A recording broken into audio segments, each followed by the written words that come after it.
Today we're in Iceland. We're in a different part of the river than we've been fishing earlier in the week. And today we're gonna get a good lesson on where to fish for brown trout in Iceland. And today is gonna require a lot of hiking all the way down the river to spots that other people haven't fished yet. And the most exciting thing is that somebody landed a 30-inch brown trout here just this week. So if we're lucky, we'll get to see him. Let's go, baby. Where are we going? Akareri.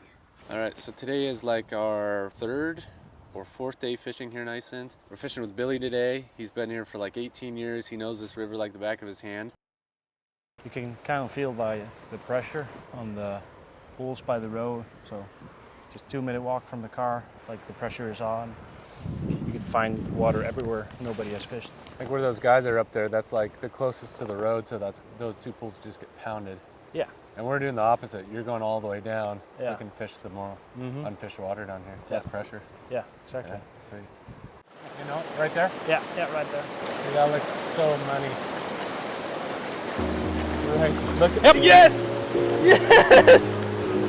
Keep him upstream, keep him upstream. first cast. Good job. That was money. So the difficult part, he said, is keeping this fish from going down into this like boulder field over here. So that's going to be a rodeo if he does that. So yeah, good. Oh! Woo! That was so cool. First cast right in this new spot. That was awesome. Had the fly come exactly where he said he kind of had to thread it in there. There's all this fast water everywhere and first cast, and I'm trying just like the life of me to keep him out of there, keep him happy up here. He can play here, but I do not want him to go down the river. That would be very bad. It's fine, they can fight over here in the calm water. You do not want them in that crappy water down below. Woo! Look at this plumpy little fish. Not little, look at this plumpy guy.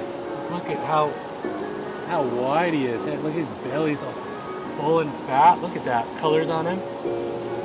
The other thing is like right here, you see this blue? Is that's characteristic of maybe only Iceland brown trout? Yeah, we have a lot of that blue cheek here. The size of that, just nice.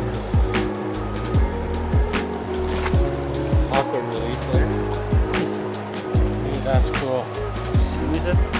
That's right where you sit too. You're just right in between those two rocks. First cast, just bobber goes down. He just takes off. He's splashing. He's going left. He's going right.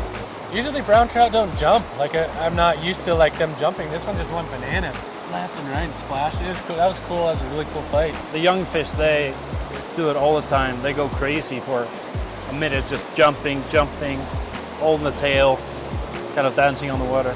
These bugs are just annoying the heck out of the camera guy. He forgot his glasses, so he's regretting that decision. Now there's a few bugs around your face. You're not even looking at me because you're. We're gonna let you fish this pool if you want. That way you get to get one.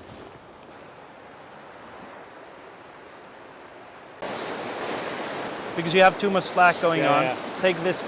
Yep, strike. And follow it. Yep. Oh! Eric just missed another one.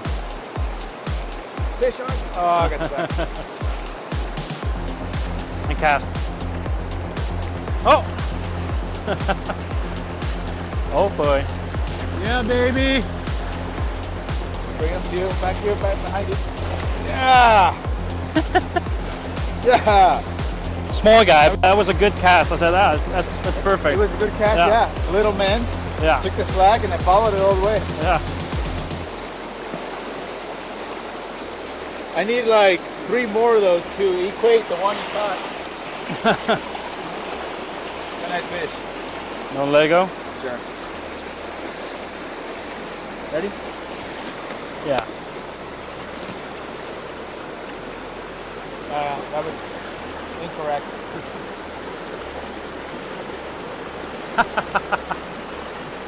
No way. The worst cast and They're everywhere, baby. No way. You cast it in like the worst spot. You pulled that trout out of there. I knew there was going to be a fish there. We're both like, that's not where you're going to get hung up. And you showed us wrong. Easy currents. There's a lot of like oxidation, not oxidation. A lot of yep.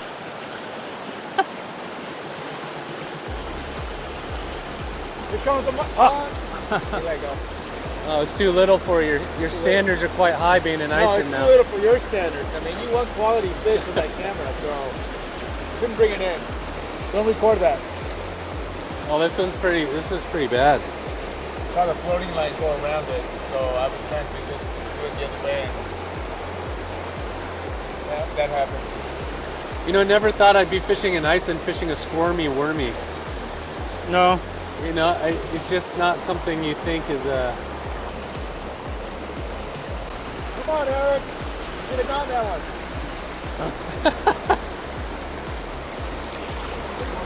one. Just keep it in there.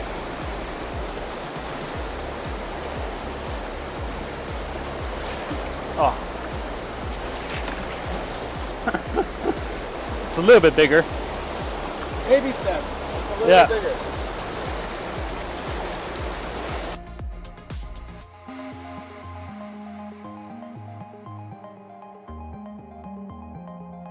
Eric, I'm not an expert, but you need to keep your eyes a little more open. Maybe take your face shield off. Shut up.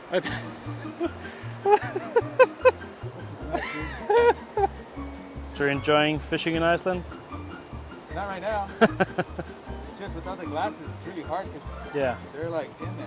Well, there's enough of them over here. You don't want a combined force of mine and yours. He says there's less flies on the other side. I heard him say there's more over there. You know, this autofocus is tough with these flies because it doesn't, like the one lands on the lens, it like throws it off.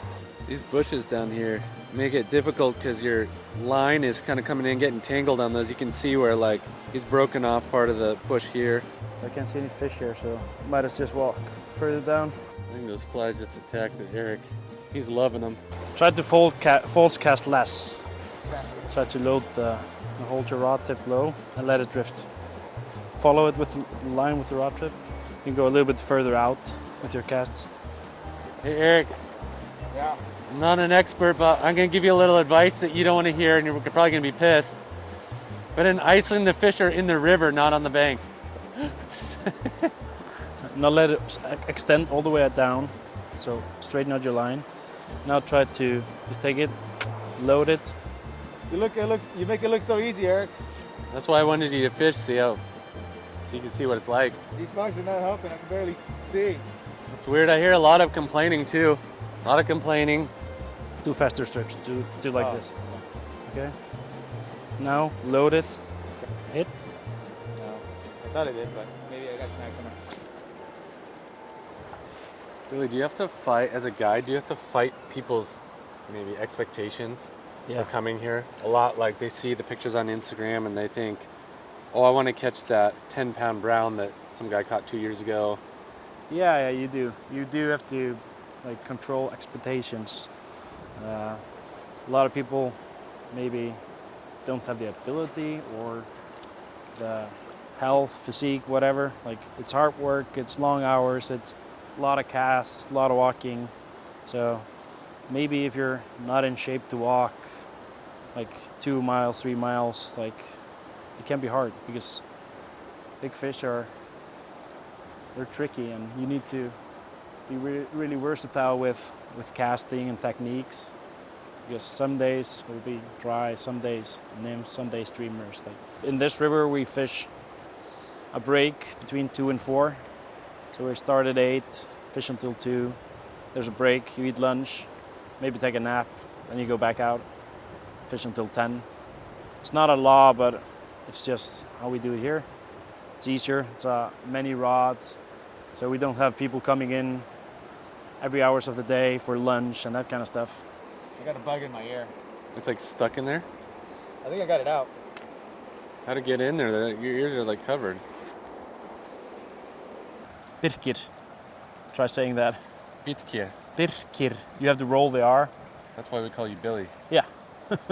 Second pool, we just fished this out. We gave Eric a chance to fish. Maybe hooked one or missed a couple here, and right in front of here. kind of sand, and then it just drops off, and right on that drop off it just looks really, really good in there. When you get to these pools, it's like the first 10 casts like is when you're gonna hook them. Like in the one pool, third cast I hooked them. Here it was like fourth cast or something. Eric hooked one. So, and he was telling me too when we were fishing over there that there's somebody caught a 30 incher. Yeah, 32, I think. 32-inch brown trout. That is unbelievable. This year? This year, yeah. A month ago. A month ago, 32-inch brown trout came out of this river. Just imagine if he goes across, you have a 5X on. Like, it could just be like a normal size fish. It's got to be, of course, the biggest one. I don't believe you. You're too serious. If you really did, you'd have a little more excitement in your voice. We did like, I don't know, what do you say, 4 miles yesterday?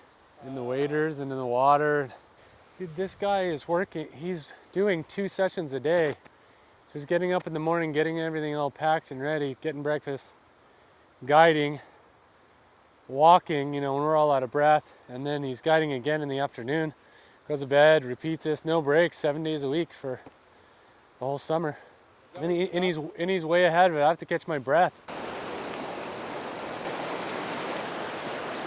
Oh yeah, you're getting gradually bigger. Oh!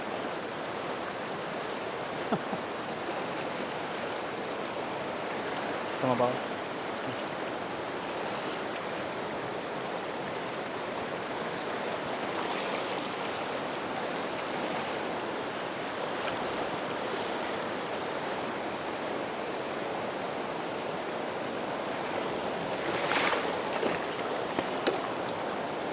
Sloppy net job, but we got him.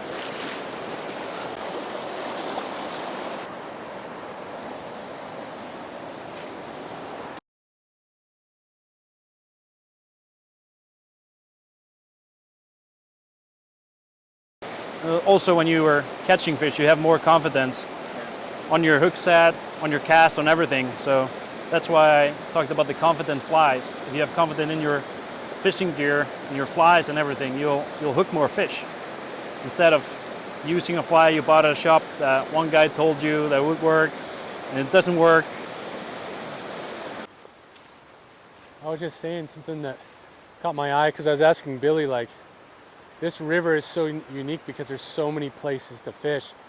It's just like heaven for fly fishermen. You can streamer fish, holes and buckets and back eddies and that kind of thing, nymph fish, dry fly fish if they're rising.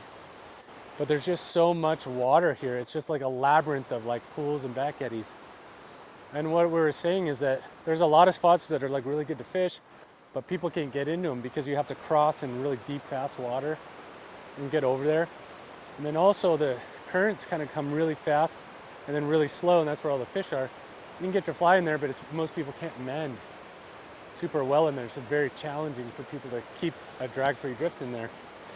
And so if you can, he's saying some of these really good spots you can get back into and go where other people, wouldn't want to go or wouldn't think. Or there's a lot of like hidden little spots that he said are here. And then there's the spots where like everybody fishes, like right where the truck was. There's a bunch of dudes fishing up there. So,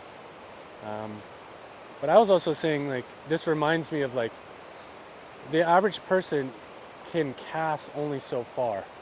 And the farther you can cast and mend, the more fish you're going to catch. So if you look at a spot that is out of your reach of a cast, and you can find a way to kind of walk the bank and go up and fish that spot, it's probably going to be really good. Because most people are going to kind of walk up to the bank, get in the water where they're comfortable, and stop and cast. And if you can imagine, past that point, that's all unfished water. Fish that have never seen a fly before, maybe never been caught more than a couple times a year. So it's just kind of a thing Billy and I were talking about, that if you kind of imagine where everybody else is going, you can still fish those spots, but put more effort into finding other spots that are a little bit more secluded or harder to get to. Or he said his spot that he really likes is right here. He said the water's really high and you have to put a lot of weight on and just kind of mend. And really, really challenging. But that's why the fishing is so good in that spot, because nobody fishes it. So Oh, you don't have to open it each time. Yeah, so like these places, like it's heavy current below you, so it's hard to fight a fish. Also, it's deep and heavy current coming in, so these are spots where fish are holding, but nobody has ever gotten to. It's just impossible. Unless you have a good cast, but then the current will just take it because you're using so much line. Tired if she's skunked.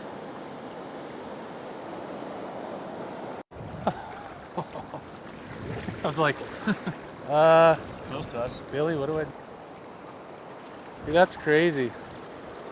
From the car down to here when we started fishing, it's like, okay, this is big, and then you see it in person, you're like, I've never seen a fish that big in my life. At the lodge down there, I like meeting just a bunch of different people from all over the world. It's just, in the US, you don't, unless you're in Vegas or New York or something, or Florida, you don't, in Oregon, you don't meet a lot of people from Iceland or Scotland. Oh, yeah. Hung up on a rock there.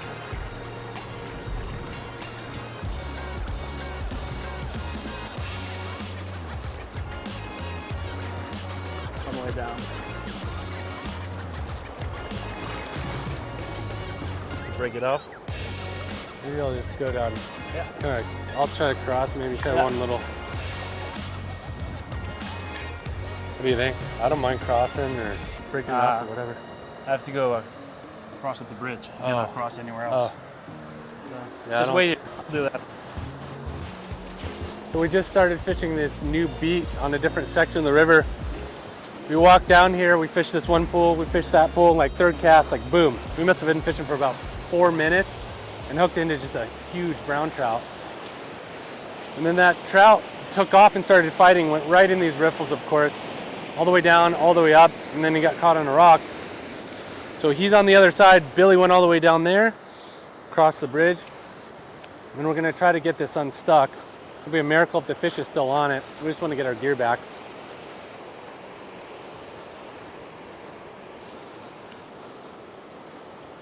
He's over there trying to figure out, like, is it possible to get it out or not?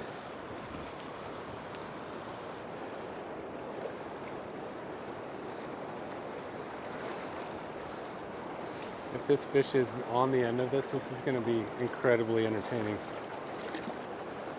He's going to weigh it all the way out there. Get it free. And that fish could still be on the end of this. Oh. Well, that was entertaining anyway.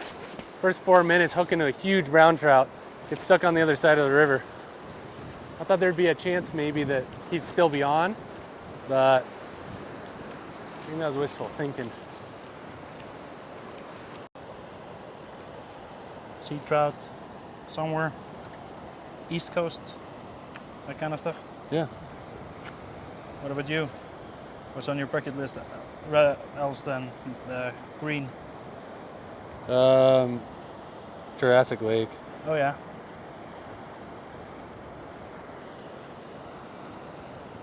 Dude, you want? Oh, that'd be better than. Yeah, that'd be awesome. Oh my goodness. What the heck? That was here? Yeah. Wow. Look at that. Jeez. It's like a beekeeper. No way. Wow. How long ago was that? It was good. It was good? Wow. I was just saying these rivers look like Montana rivers a little bit, but they fish so much differently because, you know, they're free flowing, there's no tailwater, there's no main hatch, they don't have mayflies. They kind of hatch at a certain time of the day, so you're constantly searching more, which is a little bit different. The fish are bigger here too, bigger and stronger, and healthier maybe. And so there's fewer numbers of them. It's like, I don't know how many fish per square mile there are in these rivers, but there's a lot of water to fish, but there may be maybe 1 or 2 fish in a pool or one fish in a run. And so you're always searching for them. So it's a little bit different than it is fishing in front. So the one main difference is fishing faster water or water that's on the seam line that you normally wouldn't have. That's why I learned a lot about it. Dry fly fishing and streamer fishing. We do a lot of streamer fishing. It's kind of interesting fishing in Iceland, the differences. That's all I have for this video. Thank you so much for watching. If you have any comments below, go ahead and leave those as far as fly fishing in Iceland and how it was different. Did you think it was really that different from, let's say, fly fishing in Montana? I certainly did. And honestly, I'm really glad that I had a guide. I don't know that I could just go and DIY this and actually catch any fish. It'd be a cool experience, but I think the fish catching ratio goes way up when you have a guide, at least the first day or two when you're here. It was interesting how this beat of the river fish from the other ones in the other series of my Icelandic fishing adventures, because the water was faster, more current, more seams, and just tighter nymphing. The flies had to sink down a little bit faster. Just kind of an interesting part of the river and a really cool guide that I got to meet. I really enjoyed fishing with Billy. And if you ever go fly fishing, that's the guy that you want. Super cool guy, really knowledgeable guy. Been viewing this. I can't believe that he guides so much. He would do like 7 days of guiding. And the way it works in Iceland is you basically have 2 beats. You have a morning beat, 4 hours. You have a morning beat, which is like 4 to 6 hours, and then you have an afternoon beat, which is 4 to 6 hours. So basically you're getting up early, you're getting your clients ready, you're going out to the river, you're hiking to your spot, and then you fish for those few hours, then you have like an hour break, and then you fish the second beat, and then you go to bed, and the sun pretty much never sets in the summer. So you're pretty much awake a lot of the time. You're getting 4 or 5 hours of sleep, and then up in the morning and doing it again. So very, very vigorous in a short period of time, because in Iceland, the fly fishing time period is very, very limited. You have 3 months, maybe 3.5 months max to fish and guide, and then you're going back to your regular job. A lot of these fly fishing guides are doing this as a hobby, not as a full-time job, because most of the time of the year you can't be a fly fishing guide in the middle of winter in Iceland. I hope you learned as much as I did on this adventure, and thanks for watching.